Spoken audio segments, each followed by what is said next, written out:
আর আরেকটা জায়গাকে আমরা অ্যাপ্রিশিয়েট করতে পারি, সেটা হচ্ছে গাজীপুর চৌরাস্তার মোবাইল হাট শোরুমকে, যারা আজকের এই ফোনটা আমাদের কাছে পাঠিয়েছে।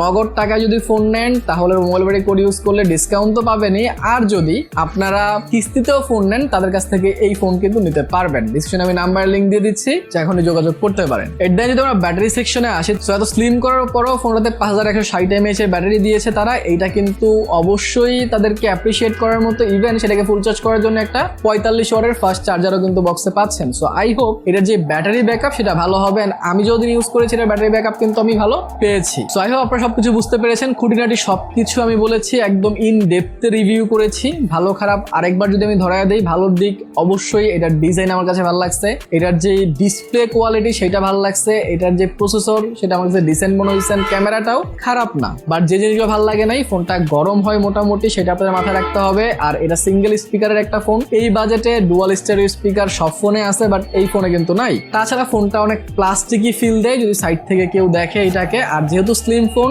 অনেকের কাছে স্লিম ফোন ভালো লাগে, অনেকের কাছে ভালো লাগে না। সো যাদের কাছে স্লিম ফোন ভালো লাগে না তাদের কাছে এটা ভালো লাগবে না। সো আই হোপ আপনারা সবকিছু বুঝতে পেরেছেন, ভালো খারাপ সবকিছু আমি বলে দিয়েছি। আর তাছাড়া আপনি যদি বলেন যে ভাই এই বাজেটে তো এটার সাথে ইনফিনিক্স নোট 50 প্রো ডিরেক্ট কম্পিটিশনে আসে, মানে ওইটাও 30,000 টাকা, তাহলে ওইটা কেমন হবে, ওইটারও একটা ফুল রিভিউ কিন্তু আমি করে রাখছি, সেটা দেখে ডিসিশন নিতে পারেন। সেটা যদি দেখতে চান তাহলে এইখানে ক্লিক করতে পারেন। ভালো শুধু থাকেন, ভিডিও লাইক কমেন্ট শেয়ার করে দিয়েন। দেখা হবে পরের ভিডিওতে। টিল দেন, আল্লাহ হাফেজ।